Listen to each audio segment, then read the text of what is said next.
Good evening, ladies and gentlemen. Good evening, and welcome to Where Are They Now?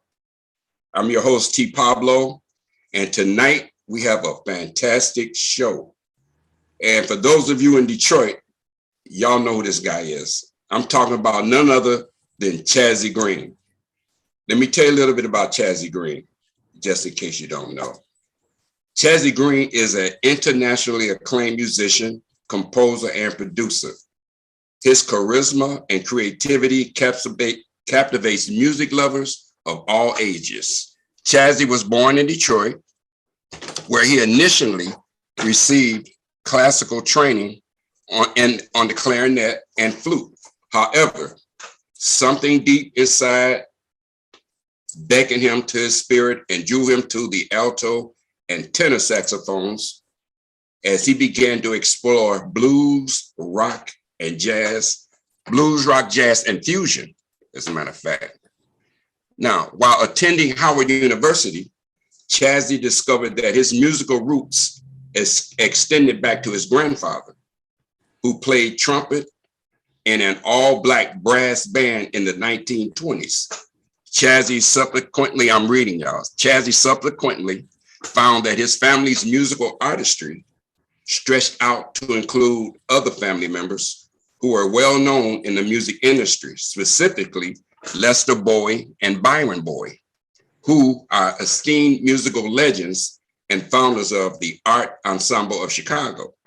Now, motivated by the musical blood pulsing through his veins, Chazzy gravitated toward musical influences that included Sonny Stitt, Cannonball Adderley, and Eddie Harris on saxophone, as well as Earth, Wind and Fire, Kool and the Gang, Ohio Players, and Jimi Hendrix.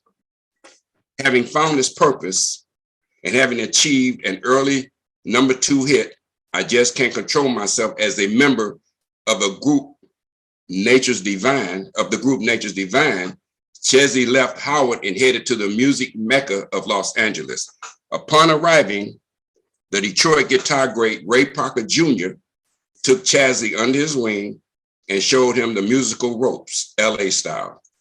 Working with Ray Parker Jr., Chazzy contributed to the 1982 golden hit, The Other Woman, and in 1984, the platinum hit, Ghostbusters. During this time, he met and became friends with gospel legend Howard Hewitt, who invited Chazzy to play in his band. Over the years, Chazzy became more and more sought after and performed in 1994 on Montel Jordan's hit, This Is How We Do It. Everybody, it went platinum, okay? Everybody know that song. And he did a thing with DJ Quik's 1998 Rhythmalism. Pronounced that 2 times. But anyway, that went gold. And he also performed on Macy Gray's 1999 hit, On How Life Is, which went multi-platinum. Chazzy toured with the Brand New Heavies, Tracie Spencer, Caron Wheeler, DJ Quik, War, Johnny Guitar Watson, Cameo, and the late legendary Bobby Womack. He is currently on tour with his group Chazzy Green and the Greenbacks, the Brothers Johnson, and Ray Parker Jr., and Raydio. Chazzy frequently tours the Netherlands and Japan, where he has recently performed his own shows, promoting his last album, The Funky Sax Man, and his earlier albums, I Want to Sax You Up and Street Sex. I didn't say sex, I said sax. Indeed, in Japan, where Chazzy lived for 3 years, he speaks fluent Japanese. He is something of a legend, celebrated by music lovers across the country and around the world. His distinctive brass and black alto saxophone was given to him by Yamaha. All right. Now we're going to get into this show with Chazzy. He is on the set. So ladies and gentlemen, without further ado, put your hands together for Chazzy Green. Yeah. Did I say enough? You said enough. I was saying, keep going. Can you say more? Yeah. Yeah. So to start off the show, and how do you feel today? Number one, how you feel? I'm feeling great. You know, it's since I've gotten back from Japan, it's everything's moving really fast. It's so much work to do here in LA.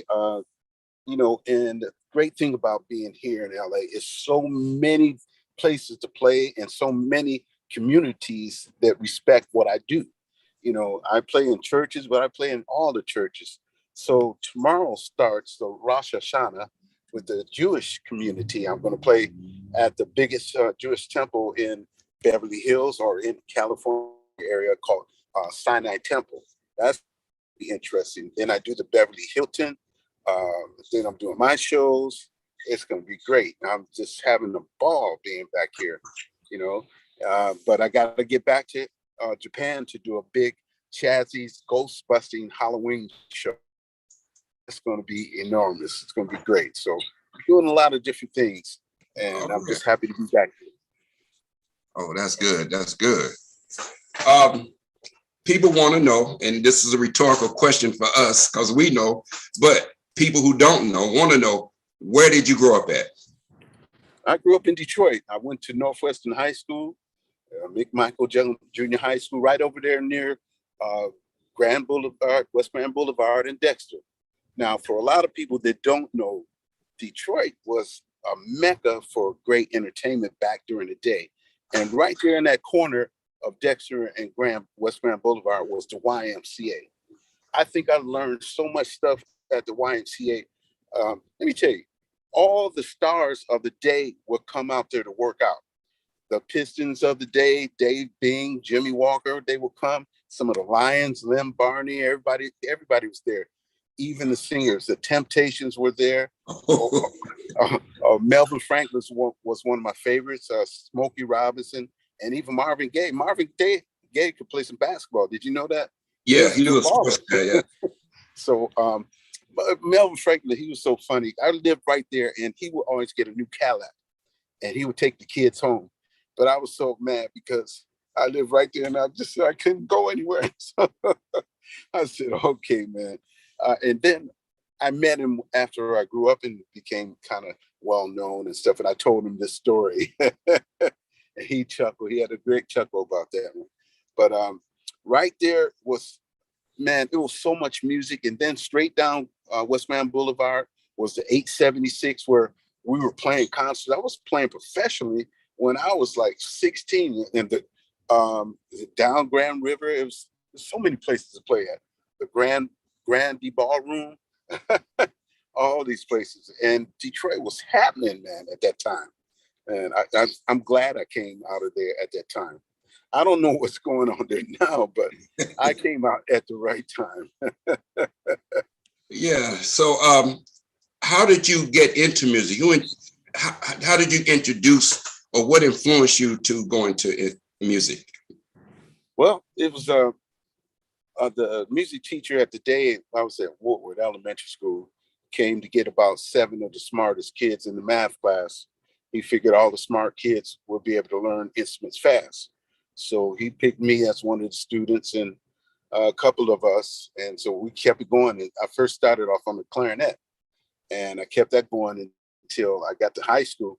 And when I was in high school, and I was sitting in the clarinet section, but all the girls were there, and the saxophone section was all the guys. So I think I said, I better go over to the sax section. But, you know, at Northwestern High School, it was really deep to be in that band because you had to play or you couldn't be friends. You couldn't even go to a half step because everybody, what you doing, man? You know, and we were so good that they bust us to Milwaukee to record an album, a classical album. And that was unheard of at that time in 1972 and 1973. I still have that recording to today. I should have given it to you guys so you could hear it. But everybody was good. And everybody that came out of that band went professional. Some of the guys went with the Dramatics. One guy went with Average White Band. And they were the first black guys on there. It was going play that funky music, white boy. You'll see the video. It was Franklin McCullers. And then Ray Parker came out of Northwestern. Ollie Brown came out of Northwestern and went with Stevie Wonder and the Rolling Stones. Ralph Armstrong came out of there. He went straight to John McLaughlin. Ben Atkins played bass. He went with the Jackson 5. Everybody did something, man. That school was just that deep, man, at that time. Yeah, I heard that mostly all the great jazz or great musicians out of Detroit went to that school. That's what I heard. Yeah, man. So it was real deep. And like I said, you had to play because and they would get on your case if you didn't practice and play. Wow. But Detroit was such a musical rich place. This is how deep it was, man. I remember sometimes some guys would knock on my door and I would say, yeah. He said, hey, buddy, I didn't hear you practice today. What's going on? I'm like, oh, okay. Another day, a guy come and knock on my door. Hey, man, can you play this and can you play that? And I asked him what instrument you play. He said, I don't, but I'm listening to you and you should be able to play this and play that. It's like, man, I learned so much from my neighbors telling me what to play. It was interesting that people would come and we would practice in the garage, and they would want to know if we're going to practice so they could cook out and everything. So our little band would play in the garage, open up the garage door, and the whole neighborhood would listen. So it was just a musically rich, tolerant city. Everybody didn't bother you about playing music. Now I hear somebody knock on your door. Hey, buddy, can you turn that noise down?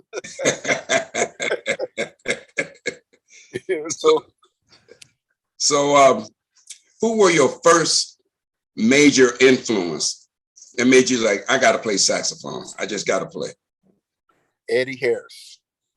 Who didn't like Eddie Harris back in the 70s? Oh, man. He was doing stuff that nobody else was doing. And then he was the first one to have electric sax and put the multiphonics on it and playing all different stuff, So that was very interesting at that time for a saxophone to have a pickup on the mouthpiece and go through an echoplex and all types of different things, man. It was the maestro, that's what it was called. Anyway, Eddie Harris was one. And then, like I said, I learned a lot of things at the YMCA. This one guy, his name was Kusuku Mafia, and he was in the Motown, the Funk Brothers. He played on a lot of those hits. So he would teach a class on Saturdays, and he would make us write all our music out because he didn't have money to spend to get music for all the instruments. So we had to write our own pages out of music. So that's how deep it was. So we had to learn how to transpose the music on the spot and write it into the key of our own instruments.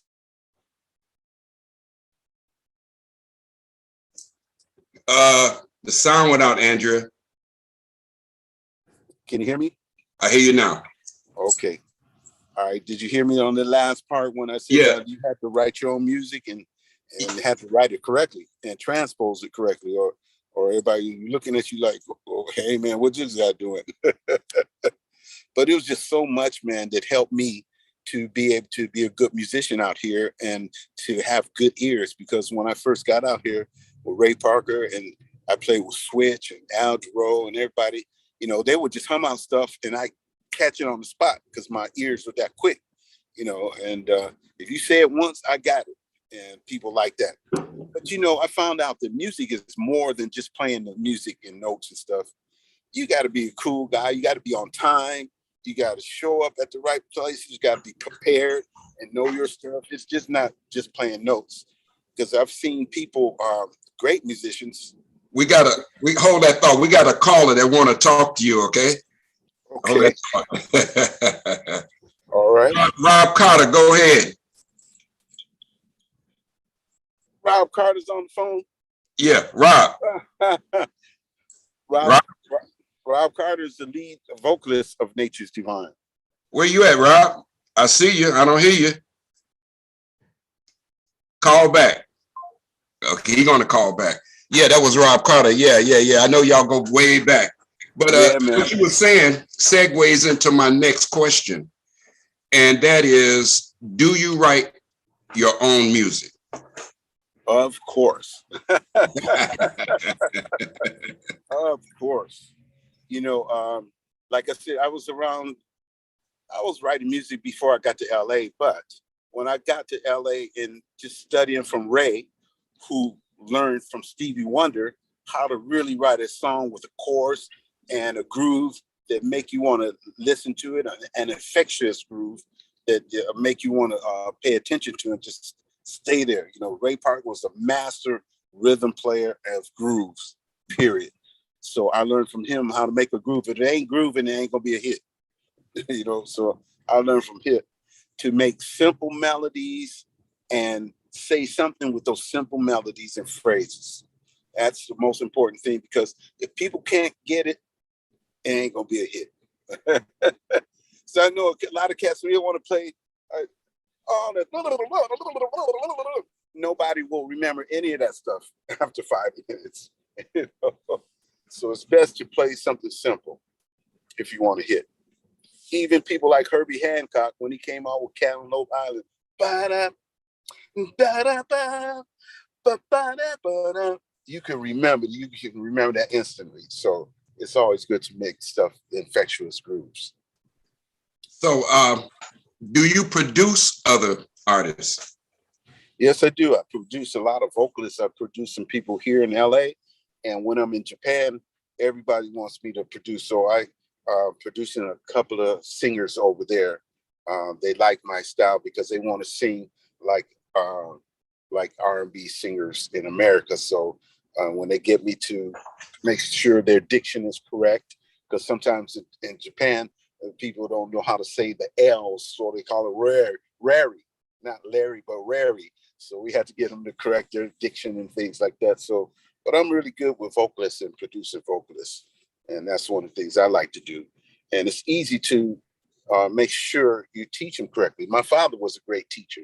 So he taught me how to teach correctly and just break it down to their level so they can understand it. Because you could throw a lot of things at people, but if they don't understand what you're talking about, it ain't gonna go through. So you have to know how to say it to that person's level, you know, that they can understand it and capture it and take it to another level. So who are some of I know at the top of the show, I named some names, but they probably want to hear from you. Who are some of the well-known artists you've worked with, other than Ghostbusters? We'd all know that one. Everybody knows that one. But I really enjoyed working with Bobby Womack because he was a great singer and a great guitar player. He would tell me stories about him being the guitarist for Ray Charles, and he was the band leader for Ray Charles for a long time. And funny story, one time I was at rehearsal and we were going over the song Breezing by Detroit Chazzy. So I told everybody, do this, and then Bobby walked in on me. And Bobby said, "It don't go like that." I said, "Yeah, dude." Bobby said, "It don't go like that." I said, "Yeah, dude." He said, "I wrote the song." I felt like Fred Flintstone and got this small and had to run out the room. But Bobby was really a deep guy, and he could hear harmonies really so well. I loved working with him and Johnny Guitar Watson. Those were some great people to work with. And of course, Cameo, man, the horn section I played with in Cameo, man, we were killing it, man. We were playing all these great songs. And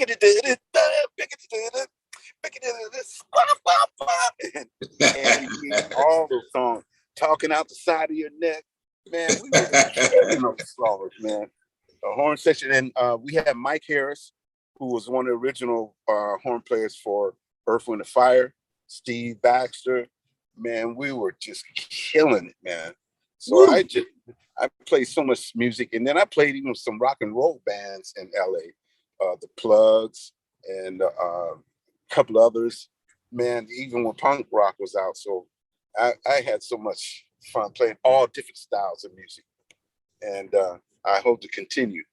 You know, even though it feels like I'm getting old, because I'm looking at these young guys and they don't have a great history about music or training, and they hear stuff totally different because they have no training. And I wish we could get music back into the schools, and that would be a great thing, because they know it helps to educate a person and make them better and great. Did you get Rob back on the phone, by the way? Yeah, matter of fact, he's calling in now. Let's see. Rob Carter, are you there?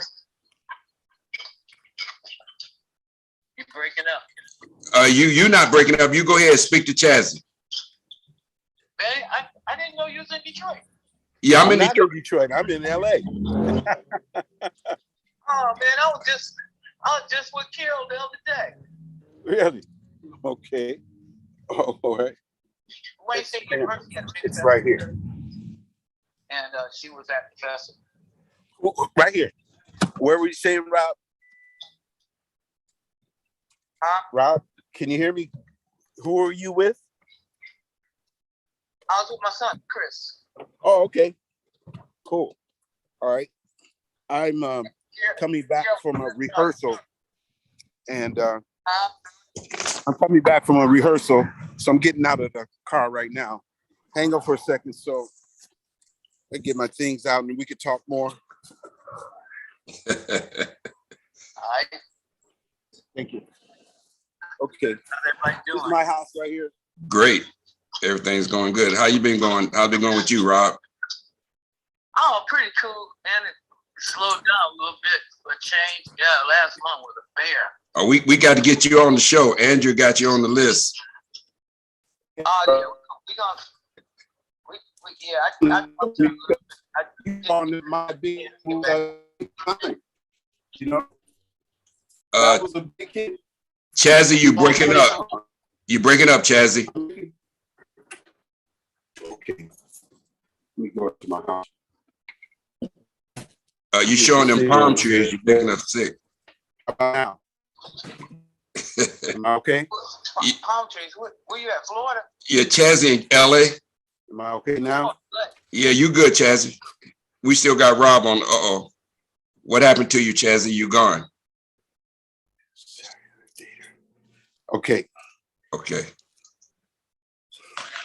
Okay, maybe I better. I think. Hang on, let me check what's on you Wi-Fi. good now?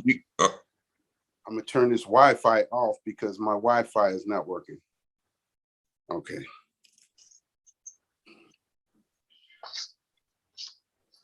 Okay, stop that.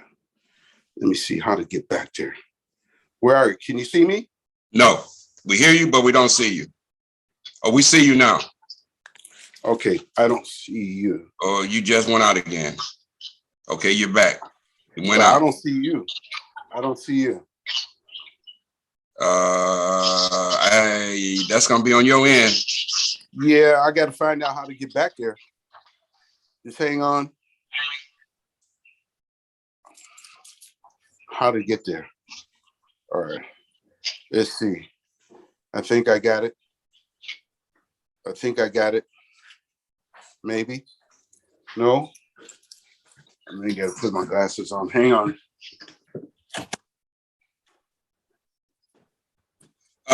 Well, until Chazzy is back, we're going to talk with Rob. So Rob, what are you doing right now? Laying on the couch with a remote. That's my real job. Ladies and gentlemen, we have on the phone one of Chazzy's old band buddies. They was in a group called Nature's Divine. They had a hit record. Okay, Chazzy, you back? Yeah, I'm here. Okay, Rob's still here. I can't see you though. I don't see you guys though. Oh, you don't see us? Oh, now I do. There you Okay. go. All right, go ahead, Rob. Okay, go ahead and what? Well, you guys were saying something to each other, long time no see or something, you know what I'm saying? Oh no, we just talking family stuff. Yeah. Okay. Yeah, I just wanted to mention that Rob was with me in my musical growth. I lived with Rob, and so we did a lot of music together, and even recording the album in the beginning with Michael Stokes.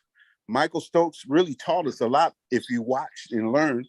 I watched a lot about his producing techniques, his mixing techniques, and the way he put everything together, which was awesome. So that helped me out before I got to LA to see how he mixed stuff and put everything in the right perspective, the vocals, and make sure everything was balanced and everything was in tune and timing and things like that. I learned a lot from Mike, and I think Rob learned a lot as well going through that whole process. I learned a few things from Mike, but I learned more from Ray. Yeah, of course, but that was the beginning. Like I said, in the beginning. Because after that, when I got out to LA, I was better prepared to be in the studio with Ray. And Ray taught me, you got to remember, Ray was the guitar player for everybody. When I played the song Lovely Day by Bill Withers, Lovely Day, Lovely Day. Did you know that was Ray playing the guitar on that? Wow. He was playing all that stuff, man, with everybody. A lot of people don't know he played on that song. But we got to get him on the show. Yeah, he was a rhythm master, man. And so we all learned a lot, and then we were able to travel all over. Yeah. So that's gonna segue us into this first song, I Just Can't Help Myself by Nature's Divine with Rob Carter. I can't control myself. I'm sorry. But we understand you can't help yourself. I understand. I got 2 stars. I got 2 stars on the show. Okay, Andrea, our producer, can you roll that song? I can't help myself. I can't control myself. There we go again. By Nature's Divine.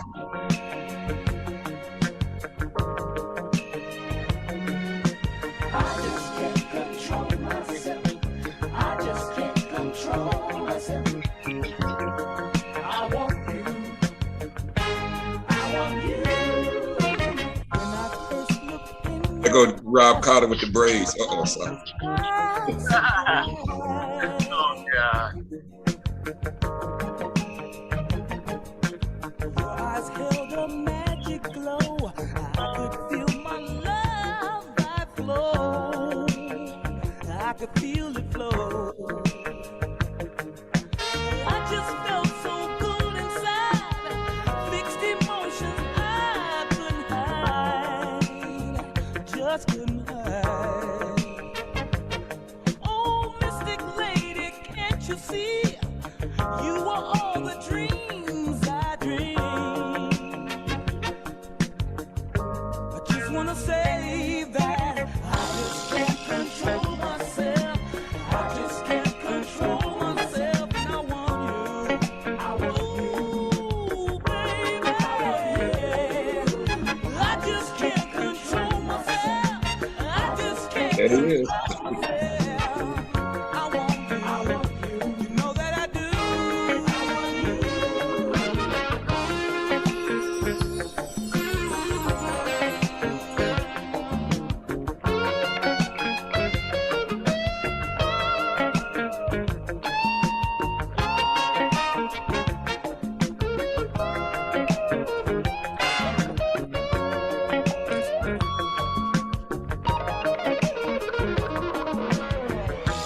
Oh, baby. That's land. Right.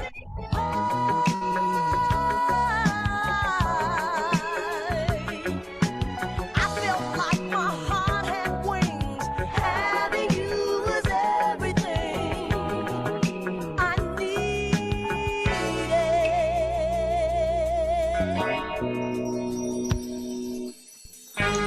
All right.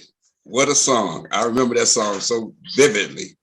Yeah, that was the hit right there. Yeah, it was. Yeah. So what are there any new projects you're working on? Wait, first of all, I got a text and somebody wants to know, are you married and do you have any children?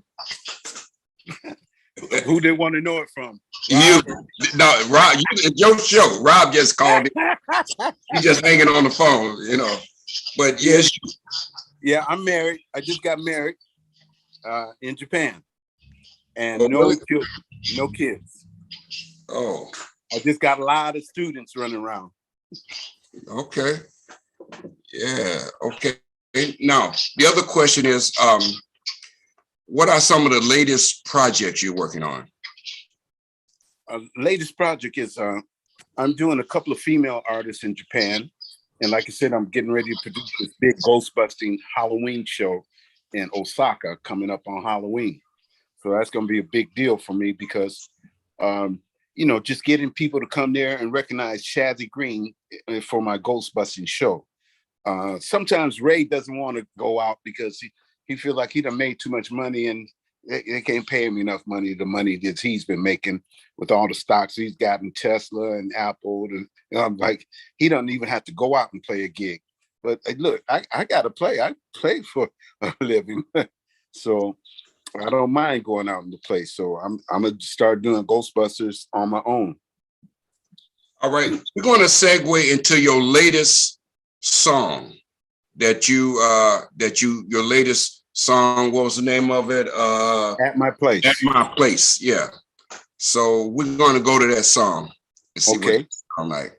And I'll tell you what At My Place is about, after or before. Cool. Come on.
Yeah, we got that song in rotation on Smooth Jazz Sundays. Cool, man. That's just such a great song to just groove to, and that melody will stick into your head. Now let me tell you a little bit about that song and why that song is what that is. At my place, it's more about just being mellow as a cello, because a lot of times when you're at your home, you like to chill out, man, and that's your place where you come to refresh and re-energize. So if you come to my place, you're going to get some knowledge. We're going to talk about some positive things, some great things to come, because once you visualize things and think about it and talk about it, you make your spirit makes it happen, and you speak it to the universe, and the universe will make things happen for you.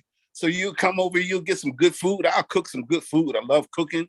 If you need a drink, I got a nice drink. Whatever you need, we're going to be there at my place. So that's what this song is about. So you need to come and chill out, refresh, re-energize. You can come to my place anytime. When I come out to LA, I'm going to look you up. All right. I really like what you said about the universe. I'm one of those people who believe that, yes, you can manifest whatever you want, of course, through the universe. Right. And if you think it, you believe it, you can achieve it. Amen. Yes, sir. So we're almost down to the end of the show. What would you like to leave with aspiring young artists? What advice would you give them if they're trying to break into the business? What I tell the young artists is, please pay attention to all the details. Learn about as much music from all the different idioms of music, because it makes you yours. And you learn something and then you can twist it. It's just like being a good chef or cook. You might learn a recipe from one cook, but you got to turn that recipe into how you like it and make it your flavor, because we all have a different style. Everybody sees things differently. So understand who you are and don't try to be like nobody else. If you be yourself, you'll be fine. But once you start being somebody else, you're done. So I tell all artists, be yourself and learn to be good at being yourself, because nobody can copy you like you. So be yourself. That's great advice. Okay, we're going to go out with Ghostbusters, because we saved that for last. It is something, we like to party on. And at the same time, I think Andrea has scheduled one of your concerts. So we want to let the people know right after the show, stay tuned. There's a concert that he did that Andrea going to show. I haven't even seen it myself, so I'm gonna be here looking at it. So we're going to go into Ghostbusters and come back, or we can say goodbye right now. Okay. Well, thank you everybody for listening to this show, and I'm glad to be on this show. And good to talk to you, my brother. Andrea, thank you for having me, and we'll see you soon. Peace and blessings to everybody. Take a listen to this Ghostbusters. Now, Ghostbusters was really interesting because I knew sides and outs, because Ray can't talk about it, but I can. Because he signed a deal to not talk about it because Huey Lewis tried to sue him. But what happened was the motion picture company came to Huey Lewis first, said, we need a song like this. And Huey turned them down. So they asked about 5 other artists that we need a song like this. So Ray came up with one, and they picked that one to be the hit. It was supposed to be just one for some background scene, but they liked it so much that it was awesome, and which leads me to one more point. When I was in elementary school, this lady named Dorothy Ashby came and played harp and piano and inspired me when I was a kid. Now, she was on that Ghostbusters, and I was able to meet her as an adult and as a professional musician, and told her how she inspired me. So I was able to see somebody and play with somebody who inspired me when I was a kid. Dorothy Ashby, she was the first jazz harpist from Detroit. And that was an awesome feeling about Ghostbusters. So we'll leave that note for you guys. Back in the 60s and 70s, Dorothy Ashby was hot. I know. We loved Dorothy Ashby. I didn't know she was on Ghostbusters. Yes, she played the harp on all that interlude stuff. Wow. Yeah, yes. And it was a blessing to play with her.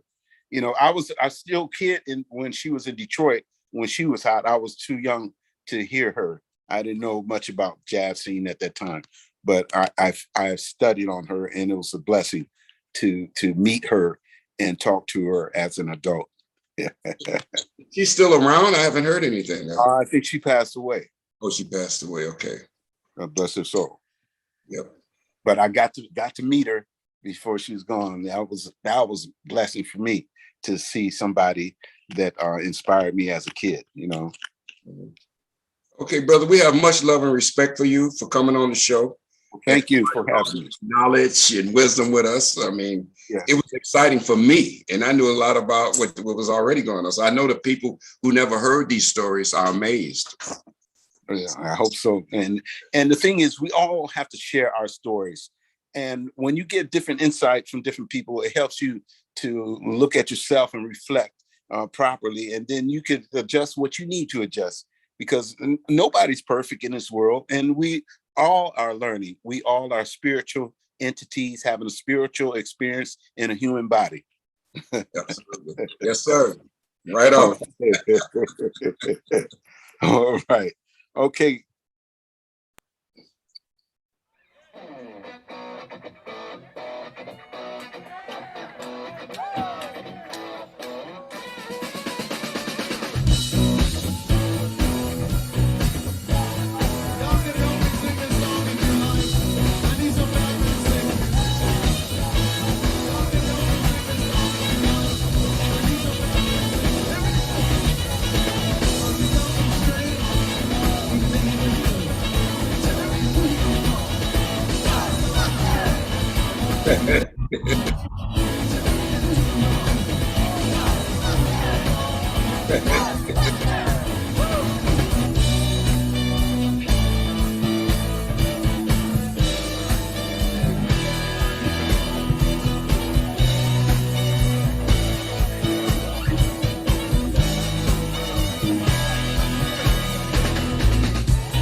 You gotta turn that off, man.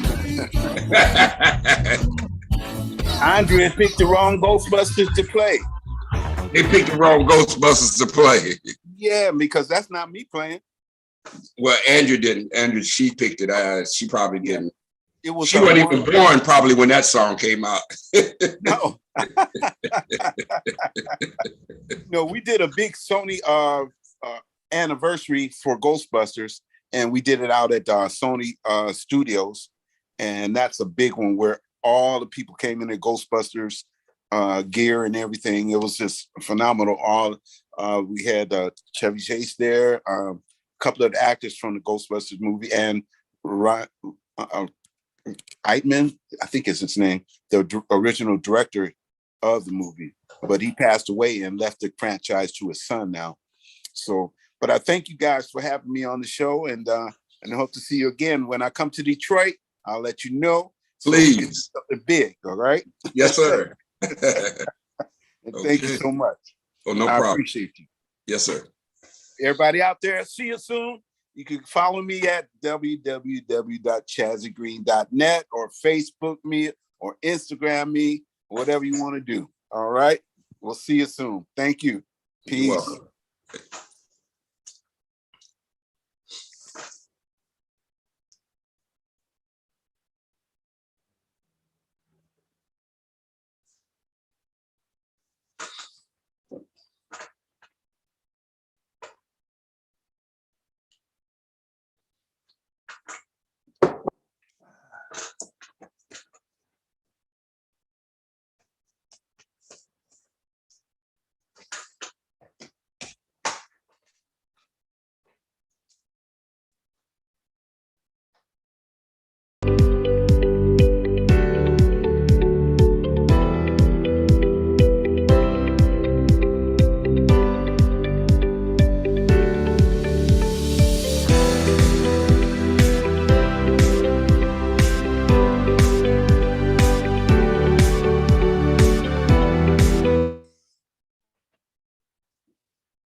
We're not still on the air, are we?